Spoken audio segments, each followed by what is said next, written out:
La reciente emisión de la controvertida entrevista póstuma de Julia Muñoz ha generado un gran revuelo en los medios de comunicación, suscitando todo tipo de reacciones, tanto en el ámbito periodístico como en las redes sociales. En dicha entrevista, Muñoz lanza fuertes acusaciones contra Isabel Pantoja. Sin embargo, el hecho de que lo haya hecho una vez fallecida, revela una evidente falta de valentía. Las críticas han sido contundentes, y este contenido ha sido objeto de titulares en medios y de acalorados debates, convirtiéndose en tema de conversación en programas y redes sociales. Este fenómeno mediático no se ha quedado en las simples críticas, sino que ha tomado proporciones mucho más amplias, generando discusiones sobre la ética detrás de la entrevista y del tratamiento que se le ha dado al difunto exalcalde de Marbella. Los titulares destacan la polémica que ha generado el programa, donde se mezclan el morbo, la crítica política y las lágrimas de Santi Acosta, quien se emocionó visiblemente durante la emisión. La audiencia no ha tardado en señalar la superficialidad de la cobertura, acusando al programa de evitar cuestiones clave y priorizar el espectáculo por encima del contenido de fondo. Un aspecto que ha captado gran parte de la atención es que, durante la entrevista, se eludió una de las cuestiones más delicadas, el destino de los 46 millones de euros que desaparecieron bajo la gestión de Muñoz. Este tema, que muchos consideraban esencial, fue prácticamente ignorado. En su lugar, el presentador adoptó una postura excesivamente emotiva, dejando de lado su papel como comunicador crítico. Acosta, lejos de interrogar al difunto o profundizar en su papel como corrupto y exalcalde de Marbella, optó por un discurso lacrimógeno, comportándose como si estuviera despidiendo a un amigo cercano o a un miembro de la familia, lo cual ha sido duramente criticado. En un momento tan trascendental, en lugar de profundizar en los delitos cometidos por el exalcalde, se prefirió un enfoque sentimental que desvió la atención de los puntos verdaderamente relevantes. El hecho de que Acosta no cuestionara las irregularidades del difunto, mientras se permitía llorar por él en pantalla, generó una ola de reacciones adversas en redes sociales. El público, evidentemente molesto, no tardó en manifestarse, calificando el programa como una falta de respeto al rigor periodístico y acusando al presentador de blanquear la imagen de un hombre que había sido responsable de uno de los mayores casos de corrupción en la historia de Marbella. En las redes sociales, se ha hecho eco de este sentir colectivo, con numerosos comentarios criticando la poca rigurosidad de la emisión y la manipulación evidente que se hizo de la imagen del exalcalde. Otro tema que ha levantado sospechas es la reacción de Isabel Rábago, una figura mediática que, aunque no ha presentado una denuncia formal contra la cadena, ha manifestado de manera indirecta su rechazo a la entrevista. Rábago, que no ha ocultado su desacuerdo con el enfoque de la misma, ha insinuado que el propósito de este contenido era claramente lavar la imagen del exalcalde y ayudar a redimirlo ante la sociedad. Este tipo de afirmaciones no han hecho más que avivar la polémica, y cualquier duda sobre su postura quedó totalmente despejada tras sus declaraciones la noche pasada. En más de una ocasión, Rábago dejó claro que consideraba esta entrevista como un intento descarado de blanqueamiento de la imagen de Muñoz. Resulta particularmente curioso que la entrevista se centrara en aspectos de la vida personal del exalcalde, mientras que su legado como corrupto fue tratado de manera tangencial. Esto ha resultado desconcertante para muchos, ya que la corrupción de Muñoz es un tema de enorme interés público. Específicamente, el hecho de que no se abordaran con profundidad los detalles de su gestión y las consecuencias de sus acciones ha sido interpretado por muchos como un intento de distraer a la audiencia y minimizar la gravedad de los delitos cometidos. Una de las comparaciones más notables ha sido el rechazo que recibió Isabel Rábago por parte de Telecinco cuando intentó entrevistar a Luis Rubiales. La cadena justificó su decisión alegando que el caso de Rubiales aún no había sido resuelto judicialmente y que se encontraba en pleno proceso mediático. A pesar de ello, resulta incoherente que la misma cadena no aplicara el mismo criterio con el caso de Muñoz, eligiendo emitir una entrevista póstuma y sentimental, sin profundizar en los aspectos legales y delictivos que rodearon su gestión. Telecinco, en ese momento, argumentó que eran un medio familiar y que no deseaban verse envueltos en polémicas de tal magnitud, lo que parece chocar con la cobertura que otorgaron a Muñoz. El doble rasero con el que se maneja la información en estos programas ha quedado en evidencia. Por un lado, cuando algo tiene relación con Isabel Pantoja o cualquier figura mediática vinculada a ella, la cadena no duda en exprimir el contenido hasta el extremo, generando debates, discusiones y un espectáculo mediático sin límites. Sin embargo, cuando se trata de otros casos de igual o mayor relevancia, parece haber una intención clara de ocultar la información o de manejarla de manera más discreta. Este contraste no ha pasado desapercibido para la audiencia, que ha sido crítica con la manera en que la cadena maneja sus contenidos, priorizando el sensacionalismo por encima de la transparencia informativa. Todo esto ha derivado en lo que muchos consideran uno de los episodios más deplorables de la televisión española en los últimos tiempos. Las redes sociales fueron implacables la noche de la emisión, sentenciando que el programa fue una vergüenza. Los usuarios no dudaron en señalar que el presentador, lejos de ejercer un rol crítico, se dedicó a blanquear la figura de un corrupto, un delincuente que ni siquiera cumplió la condena que le correspondía. Muñoz, que en su momento alegó una enfermedad para evitar cumplir con su sentencia, fue posteriormente alcanzado por el destino, y muchos usuarios en las redes llegaron a afirmar que el cáncer que padeció fue, de algún modo, la justicia del karma. En resumen, esta entrevista póstuma ha levantado un manto de controversia que difícilmente desaparecerá pronto. Las decisiones editoriales del programa, el enfoque que se le dio a la figura de Muñoz, y las reacciones de figuras como Isabel Rábago y del público en general, han dejado claro que el impacto de esta emisión trasciende lo meramente televisivo. Nos enfrentamos a un caso en el que la ética periodística y la manipulación mediática se entrecruzan, generando una discusión que seguramente continuará en los días venideros.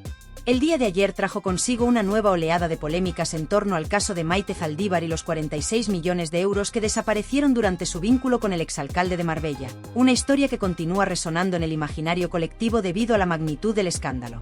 Durante el velatorio del exalcalde, un vecino de Marbella irrumpió inesperadamente y lanzó un grito directo a Zaldívar, preguntándole con tono acusatorio: ¿dónde están los 46 millones que le debéis al pueblo? Esta escena, que sin duda capturó la atención de todos los presentes, fue el resultado de años de frustración acumulada por los ciudadanos, quienes aún no han visto justicia completa en este caso de corrupción. Sin embargo, lo más alarmante de todo esto es que dicha escena no fue transmitida por la cadena televisiva, que decidió censurarla y optar por una cobertura mucho más suave y edulcorada. En lugar de mostrar el enfrentamiento directo y las preguntas incómodas que debieron surgir sobre el dinero desaparecido, lo que se emitió fue una entrevista de tono familiar y emotivo. El contenido se centró principalmente en el dolor de la familia, destacando al nieto del fallecido, quien apareció en pantalla llorando desconsoladamente. Las declaraciones fueron repetitivas, insistiendo en que el exalcalde había fallecido en paz, rodeado de sus seres queridos, y que partió feliz por estar acompañado en sus últimos momentos. Sin embargo, para muchos espectadores, quedó claro que la verdadera felicidad no residía en el supuesto luto de la familia, sino en el hecho de que, tras tantos años de silencio, probablemente ahora conocen la ubicación de los millones desaparecidos. Lo que resulta particularmente inquietante es que esta situación no quedó allí, sino que continuó evolucionando.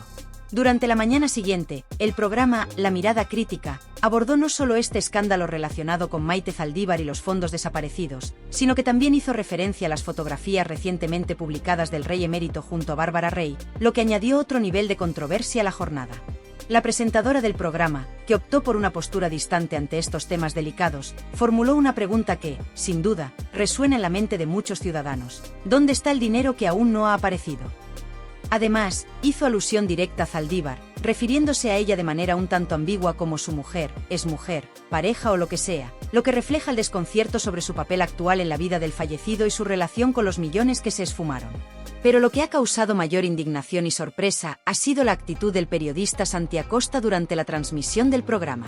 Acosta, un rostro conocido del periodismo de entretenimiento, rompió en llanto mientras recordaba la entrevista póstuma con el exalcalde, defendiendo que no se trataba de un intento de blanquear su imagen.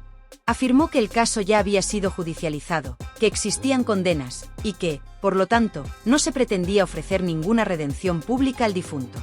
No obstante, sus lágrimas y su defensa no han logrado convencer a una gran parte de la audiencia, que considera que el programa, lejos de ser un espacio de crítica, se convirtió en una plataforma para suavizar la imagen de una figura que había sido condenada por múltiples delitos de corrupción. En este contexto, ha habido voces que públicamente han denunciado las irregularidades en el tratamiento de este caso. Una de las críticas más notables ha venido de Isabel Rábago, quien reveló que, a pesar de haber solicitado permiso para entrevistar a una persona que ni siquiera había sido condenada, se le negó esa posibilidad. Este hecho ha generado aún más controversia, ya que, en el caso del exalcalde marbellí, que tenía múltiples condenas a sus espaldas, no solo se permitió una entrevista, sino que se le dedicó un especial televisivo. Durante este programa, no solo estuvo presente toda la familia del difunto, sino que también se incluyó al nieto, a su exmujer, y a otros personajes relacionados con su vida personal, lo que intensificó la sensación de que se trataba de un intento por limpiar su imagen ante la opinión pública. Lo más paradójico de todo es que esta no es la única injusticia mediática que ha salido a la luz en relación con esta cadena televisiva. Un ejemplo reciente es el de Antonio David Flores, quien fue expulsado de un programa y despedido bajo la presunción de ser un maltratador, a pesar de no haber existido en ese momento una sentencia judicial que lo confirmara. Sin embargo, en el caso del exalcalde de Marbella, a pesar de contar con condenas firmes por múltiples delitos, se le dedicó un especial completo, donde toda su familia fue invitada para llorar su pérdida y recordar su legado de manera emocional. Este contraste no ha pasado desapercibido, y muchos han señalado la flagrante falta de coherencia en el tratamiento de estos casos por parte de la cadena. Otro elemento que ha causado estupor entre los espectadores es la manera en que se ha manejado la imagen de Maite Zaldívar en los medios. Mientras que en televisión se emitía un especial donde se mostraba a la familia devastada por la pérdida del exalcalde, las primeras imágenes de Zaldívar ya comenzaron a circular en los medios, mostrando a la viuda, no tan doliente como se esperaba, disfrutando de una cerveza en un chiringuito de Marbella junto a su nueva pareja. Esta incongruencia entre la imagen pública que se proyecta y la realidad de su vida personal ha generado un gran malestar, ya que mientras en televisión se construía una narrativa de duelo y sufrimiento, en la vida real Zaldívar parecía estar disfrutando tranquilamente de su día. En cualquier país donde el sentido del decoro y la ética predominan, Zaldívar probablemente hubiera optado por mantenerse alejada del ojo público al menos durante un tiempo, pero su actitud refleja una falta total de escrúpulos que ha indignado a muchos. El manejo de esta situación por parte de la cadena televisiva ha sido profundamente criticado.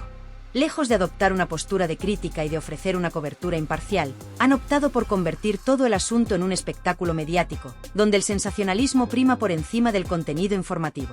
Esto no es un caso aislado, ya que la cadena tiene un historial de explotar cualquier tema que pueda generar audiencia, especialmente cuando se trata de figuras como Isabel Pantoja o aquellos cercanos a ella. En estos casos, no dudan en crear un circo mediático que explota la controversia al máximo. Lo que ha quedado claro tras la emisión de este especial es que como sociedad nos enfrentamos a una grave crisis de valores. La emisión de anoche generó una impresionante cuota de pantalla, alcanzando casi el 20%, lo que demuestra que una parte considerable de la audiencia sigue siendo atraída por este tipo de contenidos, más interesados en el drama y el espectáculo que en la verdad o la justicia. En última instancia, lo que presenciamos anoche fue un claro intento de blanqueamiento, no solo del exalcalde, sino también de un sistema mediático que parece más interesado en generar polémica y atraer audiencias que en abordar los verdaderos problemas que afectan al país. Me surge una curiosidad que espero algún día se aclare: ¿cuánto ha llegado a recibir Maite Zaldívar, no Julia Muñoz, ya que ella lamentablemente ya no está entre nosotros, pero sí Zaldívar, como viuda de este hombre? Me intriga saber cuánto ha percibido por esas palabras tan amables y cargadas de ironía dirigidas hacia Isabel Pantoja. Esta cuestión es particularmente interesante porque Zaldívar, quien se presenta como la viuda afligida, víctima de todo el daño que le han hecho, no parece tener reparo en poner la mano para recibir lo que le corresponde, mientras aprovecha cualquier oportunidad para criticar a Isabel Pantoja. Curiosamente, Pantoja es la única que hoy en día tiene un trabajo reconocido, paga impuestos y cuenta con empleados a su cargo, lo cual contrasta bastante con la situación de Zaldívar. Todo esto me deja un tanto desconcertado, y me pregunto cómo se percibe desde fuera. Lo cierto es que la entrevista emitida dejó muchas incógnitas. Nadie parece entender cómo es posible que una persona con el historial de corrupción de Muñoz haya recibido tal blanqueamiento de su imagen. Apenas se mencionaron las corruptelas de las que fue parte, y cuando lo hizo, lanzó nombres sin mucho reparo. Habló de Sandokan, de Villarejo, y de varias personas del Ayuntamiento de Marbella. Sin embargo, Muñoz se pintó a sí mismo como un héroe, afirmando que fue el que menos robó. Es más, justificó los actos corruptos del consistorio diciendo que la situación era tan caótica que, en ausencia de liquidez, pagaban a las personas con propiedades inmobiliarias. Describió aquel ayuntamiento como un cortijo donde todo era un completo desmadre. Y lo más preocupante es que, según lo que vemos, este desorden parece no haber desaparecido del todo, como lo demuestra la actitud de Maite Zaldívar, que 2 días después del fallecimiento de su esposo ya estaba disfrutando de una tapita con total tranquilidad. Esto refleja, en mi opinión, el estado de la España en la que vivimos, una España donde estos comportamientos parecen haberse normalizado. La situación que atraviesa el país es verdaderamente alarmante, y me parece que los programas de corazón que consumimos no son más que un reflejo de nuestra sociedad. Los medios se han convertido en un espectáculo donde se blanquea la imagen de corruptos condenados, mientras se ataca con total impunidad a personas como Isabel Pantoja. Esta es la realidad de una España que se nos está quedando, una realidad desconcertante, por decirlo menos. Lo que más me llama la atención es cómo en estos programas se pasa por alto la gravedad de las acciones cometidas por figuras como Muñoz. En lugar de abordar con seriedad los delitos que este hombre cometió, se opta por darle una plataforma para hablar como si fuera una víctima. Es verdaderamente abrumador. Lo que resulta aún más preocupante es que, mientras se le permite a Julia Muñoz lanzar toda clase de comentarios con impunidad, Isabel Pantoja sigue siendo objeto de ataques constantes. La conversación no solo se centra en su carrera artística, sino que también se adentra en su vida personal, cuestionando aspectos tan delicados como su deseo de formar una familia, los rumores sobre el dinero que pudo haber recibido y las críticas a su entorno familiar. El acoso que se ha generado en torno a Pantoja parece no tener fin, y se realiza con una impunidad alarmante. Es importante destacar que, aunque Julia Muñoz ya no puede enfrentar ninguna demanda por obvias razones, Isabel Pantoja sí podría considerar acciones legales contra la cadena o la productora responsable de emitir este contenido. No sería descabellado que Pantoja presentara una demanda, ya que lo que se ha transmitido es, esencialmente, un intento descarado de limpiar la imagen de un corrupto con más de 50 causas abiertas en su contra, mientras se ataca sin descanso a una figura pública que ha logrado mantener una carrera legítima. Es verdaderamente indignante cómo la televisión puede distorsionar la realidad de una manera tan descarada, utilizando la vida personal de las personas como entretenimiento, sin ningún respeto por la verdad o la justicia. Antes de despedirme, quiero aprovechar para recordarles que, si aún no lo han hecho, se suscriban al canal. Es completamente gratis y me encantaría que dejaran sus comentarios. Me gusta leer lo que piensan, ya que veo que muchos comparten mi opinión sobre estos temas. Nos vemos en el próximo vídeo, donde continuaremos hablando de estos y otros asuntos que tanto nos afectan como sociedad.